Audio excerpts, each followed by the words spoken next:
ईद की नमाज से पहले मीठा खाना सुन्नत है और मेरे घर में मीठी ईद पे ये नाश्ता किया जाता है। मज़ेदार और मुंह में घुल जाने वाली फेनिया, एक बहुत ही क्विक सी रेसिपी जो मैं आज आपके साथ शेयर कर रही हूँ। दूध में चीनी और इलायची डाल के इसको बॉयल होने के लिए रख देना है। फुल फैट मिल्क होगा तो ज़्यादा मज़े की बनेगी। और यहाँ पे एक पैन में ली है मैंने 1 कप फेनिया, जिनको बिल्कुल बारीक क्रश कर लिया और उसके अंदर डाल दिए कुछ ड्राई फ्रूट्स, कुछ नट्स। इसमें मैं घी इसलिए ऐड नहीं करी क्योंकि फेनियों में ऑलरेडी बहुत ज़्यादा घी होता है। इनको हम इसी में ड्राई रोस्ट करेंगे और जो नट्स हैं वो फेनियों के घी में ही बहुत अच्छे से रोस्ट हो जाएंगे। 2 से 3 मिनट के लिए, बहुत ज़्यादा रोस्ट करने की ज़रूरत नहीं है।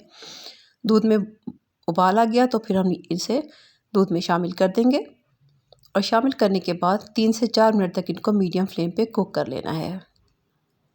ये बड़ी इंस्टेंट किस्म की रेसिपी है। यहाँ पे मैं साथ में किशमिश ऐड कर रही हूँ।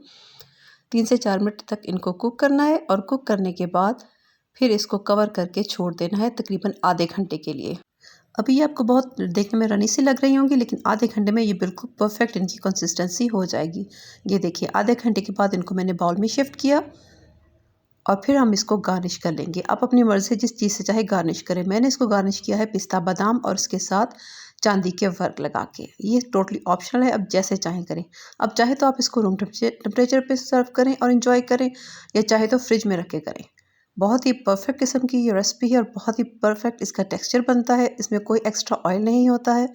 अब मुझे कमेंट सेक्शन में आप बताएं कि आपके घर में ईद के दिन सुबह क्या नाश्ता किया जाता है। मेरी तरफ से आप सबको बहुत बहुत ईद की खुशियाँ मुबारक।